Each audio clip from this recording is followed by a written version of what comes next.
Hi hello ಎಲ್ಲರಿಗೂ ನಮಸ್ಕಾರ.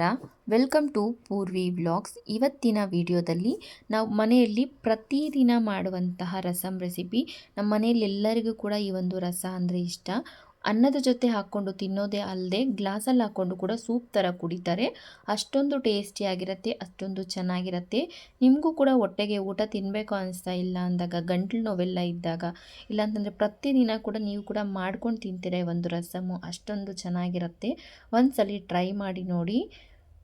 ತುಂಬಾ ಈಸಿಯಾಗಿ ಕೂಡ ಆಗಿಬಿಡುತ್ತೆ. ಒಂದು 5 ನಿಮಿಷ ಇದ್ದರೆ ಸಾಕು, ಆರಾಮಾಗಿ ಮಾಡ್ಕೊಂಬಿಡ್ಬೋದು.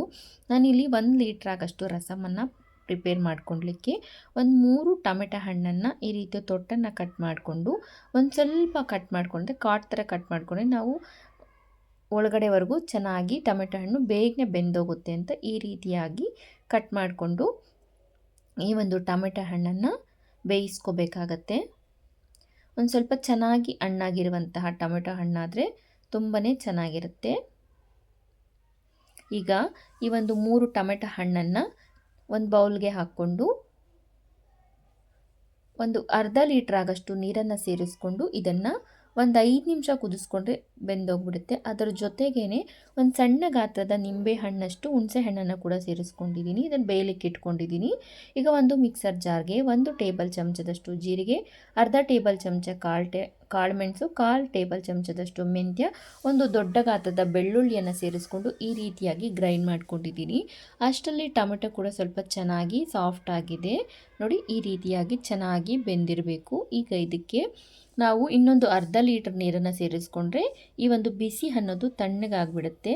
ಈಗ ನಾವು ಈ ಟೊಮೆಟೊ ಹಣ್ಣನ್ನು, ಹುಣಸೆ ಹಣ್ಣನ್ನು ಕೈನ ಸಹಾಯದಿಂದ ಚೆನ್ನಾಗಿ ಈಚಕ್ಕೋಬೇಕಾಗತ್ತೆ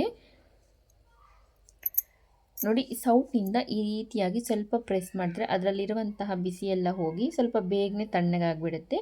ನಂತರ ಈ ರೀತಿ ನೀಟಾಗಿ ಕೈನ ಸಹಾಯದಿಂದ ಈಚಕ್ಕೊಂಡ್ಬಿಟ್ರೆ ಈ ಒಂದು ಗುಜ್ಜೆಲ್ಲ ಹೊರಗಡೆ ಬಂದುಬಿಡುತ್ತೆ. ಈ ತೊಕ್ಕನ್ನು ತೆಗೆದು ನಾನು ಹೊರಗಡೆ ಹಾಕಿಬಿಡ್ತಾ ಇದ್ದೀನಿ. ಈಗ ಒಂದು ಬಾಣಲೆಯನ್ನು ಇರಿಸ್ಕೊಂಡು ನಿಮಗೆ ಎಷ್ಟು ಬೇಕೋ ಅಷ್ಟು ಎಣ್ಣೆನ ಸೇರಿಸ್ಕೋಬೋದು, ನಿಮ್ಮ ಟೇಸ್ಟ್ನ ತಕ್ಕನ ಹಾಗೆ.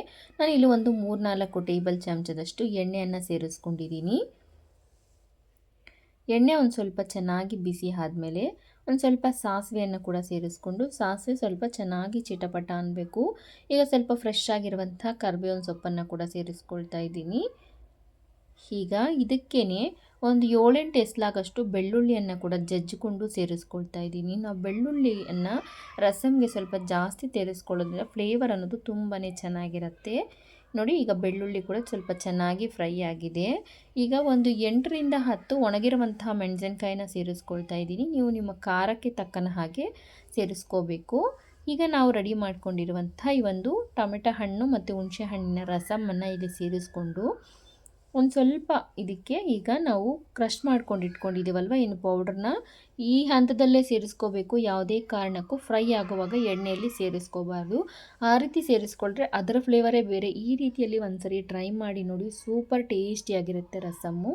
ಈಗ ಇದಕ್ಕೆ ಒಂದು ಸ್ವಲ್ಪ ಅರಿಶಿಣ ಪುಡಿ, ರುಚಿಗೆ ಬೇಕಾದಷ್ಟು ಉಪ್ಪನ್ನು ಸೇರಿಸ್ಕೊಂಡು ಒಂದು ಸ್ವಲ್ಪ ಇಂಗನ್ನು ಕೂಡ ಸೇರಿಸ್ಕೊಳ್ತಾ ಇದ್ದೀನಿ. ಇಂಗನ್ನು ಸೇರಿಸೋದ್ರಿಂದ ಡೈಜೆಷನ್ ಎಲ್ಲ ತುಂಬಾ ಚೆನ್ನಾಗಾಗತ್ತೆ. ಈಗ ಸಣ್ಣದಾಗಿ ಕಟ್ ಮಾಡ್ಕೊಂಡಿರುವಂಥ ಒಂದು ಸ್ವಲ್ಪ ಕೊತ್ತಂಬರಿ ಸೊಪ್ಪನ್ನು ಸೇರಿಸ್ಕೊಂಡು ಒಂದು ಕುದಿ ಬರೋ ತನಕ ಈ ಒಂದು ರಸಮನ್ನು ಚೆನ್ನಾಗಿ ಕುದಿಸ್ಕೋಬೇಕು ನೋಡಿ.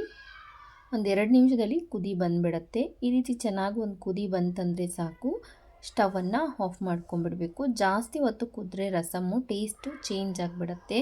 ಈಗ ಸ್ಟವನ್ನು ಆಫ್ ಮಾಡಿಕೊಂಡು ನಾವು ಇದನ್ನು ಸರ್ವ್ ಮಾಡ್ಕೊಳ್ಬೋದೇನೆ.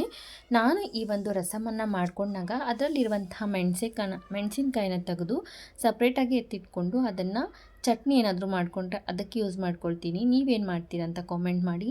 ಒಂದು ಸ್ವಲ್ಪ ಬೆಲ್ಲವನ್ನು ಸೇರಿಸೋದ್ರಿಂದ ಟ್ಯಾಂಗಿ ಫ್ಲೇವರ್ ತುಂಬಾ ಚೆನ್ನಾಗಿರುತ್ತೆ. ಉಪ್ಪು, ಹುಳಿ, ಖಾರ ಎಲ್ಲ ಸೇರಿಕೊಂಡು ಅದ್ರ ಜೊತೆಗೆ ಒಂದು ಸ್ವಲ್ಪ ಸ್ವೀಟ್ ಸೇರಿಸಿದ್ರೆ ತುಂಬ ಅಂದರೆ ತುಂಬಾ ಟೇಸ್ಟಿಯಾಗಿರುತ್ತೆ. ಈಗ ನಾನು ಇದನ್ನು ಬಿಸಿ ಬಿಸಿಯಾದಂತಹ ಅನ್ನದ ಜೊತೆ ಸವಿತಾ ಇದ್ದೀನಿ. ತುಂಬ ಅಂದರೆ ತುಂಬಾ ಚೆನ್ನಾಗಿರುತ್ತೆ. ನಾನು ಹೇಳ್ಕೊಟ್ಟಂಥ ಈ ಒಂದು ಸಿಂಪಲ್ ಮೆಥಡಲ್ಲಿ ನೀವು ಕೂಡ ಒಂದ್ಸರಿ ರಸಮನ್ನು ಮಾಡಿ ನೋಡಿ, ತುಂಬಾ ಚೆನ್ನಾಗಿರುತ್ತೆ.